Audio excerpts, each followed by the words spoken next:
বন্ধুসকল নমস্কাৰ আশা ৰাখিছো আপোনালোক সকলো কুশলে আছে আৰু কুশলে থাকিব লাগে বন্ধুসকল আজি আপোনালোকলৈ এই সময়ত দেখুৱাবলৈ লৈ আছো চাওক আপোনালোকে স্ক্ৰিনলৈ মন কৰিব ৰাজ্যৰ কৰ্মচাৰী সকলৰ বাবে এটা গুৰুত্বপূৰ্ণ ইনফৰমেশন আজিৰ এই ভিডিওটোৰ জৰিয়তে আপোনালোকক জনাবলৈ যত্ন কৰিম আৰু দেখুৱাবলৈ লৈ আছো চাওক গুৰুত্বপূৰ্ণ ইনফৰমেশনটো আপোনালোকৰ সন্মুখত মই হাইলাইট কৰিবলৈ যত্ন কৰিছো বন্ধুসকল ইতিমধ্যে আপোনালোক সকলোৱে জ্ঞাত যে ৰাজ্যৰ নিয়মীয়া কৰ্মচাৰীসকলৰ দৰমহাৰ পৰা মুখ্যমন্ত্ৰী স্বাস্থ্য বীমা আঁচনিৰ নামত এটা বৰঙনি কাটি ৰখা হয় আজি আপোনালোকক এই ভিডিওটোৰ জৰিয়তে আঁচনিখনৰ ভিতৰৰ কিছুমান অতিকৈ দৰকাৰী আৰু গুৰুত্বপূৰ্ণ তথ্য জনাবলৈ চেষ্টা কৰিম যিসমূহ তথ্যৰ বিষয়ে প্ৰতিগৰাকী কৰ্মচাৰীয়ে জনাটো অতিকৈ প্ৰয়োজনীয় তে বন্ধুসকল ভিডিওটো হয়তো অকণমান দীঘল হ'ব পাৰে আপোনালোকে আশা ৰাখিছো আপোনালোকে ভিডিওটোৰ সৈতে সহযোগিতা কৰিব তে দেৰি নকৰাকৈ মই ইনফৰমেশনটোলৈকে যাবলৈ বিচাৰিছো চাওক দেখুৱাবলৈ লৈ আছো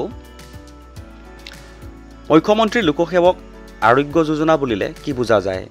মুখ্যমন্ত্ৰী লোকসেৱক আৰোগ্য যোজনা হৈছে ৰাজ্য চৰকাৰৰ চিকিৎসা প্ৰতিফলন মেডিকেল ৰিইনভাৰ্সমেন্ট আঁচনি যাৰ উদ্দেশ্য হৈছে চৰকাৰী কৰ্মচাৰী অৱসৰপ্ৰাপ্ত চৰকাৰী কৰ্মচাৰী তথা তেওঁলোকৰ নিৰ্ভৰশীল সকলক CGHS হাৰ অনুসৰি চিকিৎসাৰ ব্যয় প্ৰতিফলন দিয়াৰ ব্যৱস্থা কৰা এতিয়ালৈকে চলি থকা হাতেদি চিকিৎসা প্ৰতিফলনৰ ব্যৱস্থা বন্ধ হ'ব নেকি এতিয়াৰ চলি থকা চিকিৎসা প্ৰতিফলন ব্যৱস্থা আগৰ দৰে একেলগে চলি থাকিব প্যাৰেলালি চলি থাকিব বুলি কৈছে এই যোজনাৰ অন্তৰ্গত চিকিৎসা প্ৰতিফলনৰ পদ্ধতিটো কেনেকুৱা মুখ্যমন্ত্ৰী লোকসেৱক আৰোগ্য যোজনাৰ অধীনত চৰকাৰী কৰ্মচাৰী তেওঁলোকৰ পৰিয়ালৰ সদস্য আৰু চৰকাৰী অৱসৰপ্ৰাপ্ত লোক তথা তেওঁলোকৰ পতি-পত্নীৰ নাম পঞ্জীয়ন আৰু চিকিৎসা প্ৰতিফলন প্ৰক্ৰিয়া সম্পূৰ্ণ অনলাইন পোৰ্টেলৰ জৰিয়তে কৰা হয় আৰু পোৰ্টেলটোৰ ঠিকনা ইতিমধ্যে আপোনালোকে স্ক্ৰিনত দেখা পাইছে আইটি পোৰ্টেলত পঞ্জীয়ন আৰু চিকিৎসা প্ৰতিফলন কেনেকৈ লাভ কৰিব পাৰি নিজে কৰিব পাৰি অথবা জিলা উপায়ুক্ত কাৰ্যালয়ৰ ভিতৰত থকা জিলা কিয়স্কৰ সহায়তো কৰিব পাৰি অৰ্থাৎ এপ্লাই কেনেকৈ কৰিব সেই কথাটো উল্লেখ কৰিছে পঞ্জীয়নৰ বাবে আধাৰ নম্বৰ যোগাযোগ নম্বৰ পৰিয়ালৰ তথ্য দিব লাগিব দাবী দাখিল কৰাৰ সময়ত বেংকৰ তথ্য আৰু চিকিৎসা সংশ্লিষ্ট নথিপত্ৰ আপলোড কৰিব লাগিব পঞ্জীয়ন আৰু প্ৰতিফলনৰ দাবী নিশ্চিতকৰণৰ প্ৰক্ৰিয়া কেনেকুৱা ভেৰিফিকেশনটো কেনেকুৱা হ'ব আইটি পোৰ্টেলত পঞ্জীয়নৰ নিশ্চিতকৰণ সংশ্লিষ্ট DDOয়ে কৰিব চিকিৎসা প্ৰতিফলনৰ দাবী DDOয়ে নিশ্চিত কৰাৰ পাছত অটল Amrit Abhiyan সোসাইটিৰ implementation support agency আৰু প্ৰজেক্ট মেনেজমেন্ট ইউনিটৰ দ্বাৰা পৰ্যালোচনা হ'ব আৰু শেষত এডমিনিষ্ট্ৰেটিভ বৰ্ডে অনুমোদন প্ৰদান কৰিব চিকিৎসাৰ খৰচ কেনেদৰে পোৱা যাব যোজনা অংশগ্ৰহণকাৰীয়ে পোৰ্টেলত দিয়া নিজৰ বেংক একাউণ্ট নম্বৰত চিকিৎসাৰ যিটো ৰিইনভাৰ্সমেন্ট হ'ব সেই ৰিইনভাৰ্সমেন্টটো তেওঁ পাবলৈ সক্ষম হ'ব চিকিৎসাৰ বাবে ৰিইনভাৰ্সমেন্ট কিমান দিনত পোৱা যাব আৰম্ভণিতে এক আদৰ্শ পৰিস্থিতিত দাবী দাখিলৰ পৰা 90 দিনৰ ভিতৰত চিকিৎসাৰ ৰিইনভাৰ্সমেন্ট দিয়া হ'ব পাছলৈ এই সময় 45 দিনলৈ হ্ৰাস কৰা হ'ব বুলি উল্লেখ কৰা হৈছে কেৱল তালিকাভুক্ত এমপেনেলড হস্পিটেলত চিকিৎসা কৰালে চিকিৎসা ব্যয় ৰিইনভাৰ্স কৰা হ'বনে নে যিকোনো হস্পিটেলত চিকিৎসা কৰিলে চিকিৎসাৰ ৰিইনভাৰ্সমেন্টটো পোৱা যাব এটা গুৰুত্বপূৰ্ণ প্ৰশ্ন যিকোনো হস্পিটেলত চিকিৎসা কৰালে চিকিৎসাৰ খৰচ ৰিইনভাৰ্সমেন্ট কৰা হ'ব কিন্তু কিছুমান ক্ৰাইটেৰিয়া মানি চলিব লাগিব যেনে চিকিৎসালয়খন সংশ্লিষ্ট ৰাজ্যৰ ক্লিনিকেল এষ্টাব্লিশমেন্ট এক্টৰ বা আন কোনো প্ৰাসংগিক আইনৰ অধীনত পঞ্জীয়ন কৰা হ'ব লাগিব চিকিৎসালয়ত অপাৰেশ্যন থিয়েটাৰ আৰু ICU থকাৰ ব্যৱস্থা থাকিব লাগিব চিকিৎসালয়ত নিৰ্দিষ্ট সংখ্যক বিছনাৰ সুবিধা থাকিব লাগিব আৰু ৰোগীৰ উপযুক্ত চিকিৎসা দিব পৰা ব্যৱস্থা থাকিব লাগিব ব্যয়বহুল চিকিৎসাৰ ক্ষেত্ৰত আগতীয়াকৈ কিছুমান ধন দিয়াৰ ব্যৱস্থা আছে নেকি উত্তৰটো হৈছে নিশ্চয় আছে CGHS এ নিৰ্ধাৰণ কৰা হাৰৰ 75% পৰ্যন্ত আগতীয়া চিকিৎসালয় প্ৰদান কৰাৰ ব্যৱস্থা আছে চৰকাৰী কৰ্মচাৰীয়ে এই যোজনাৰ বাবে মাহিলী কিমান বৰঙনি দিব লাগিব চৰকাৰী কৰ্মচাৰীয়ে নিজে নিজৰ গ্ৰেড অনুসৰি CGHSৰ নিৰ্ধাৰিত যিটো মাহিলী বৰঙনি হ'ব সেই অনুসাৰে দিব পাৰিব এই আঁচনিত OPD খৰচো ধৰা হ'বনে এটা গুৰুত্বপূৰ্ণ প্ৰশ্ন বুলি ক'ব পাৰি কেৱল অস্ত্ৰোপচাৰৰ পাছৰ চিকিৎসাৰহে OPDৰ খৰচ এই আঁচনিত অন্তৰ্ভুক্ত হ'ব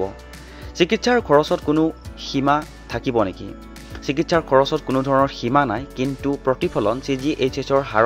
আধাৰতহে কৰা হ'ব অৰ্থাৎ CGHSৰ যেটো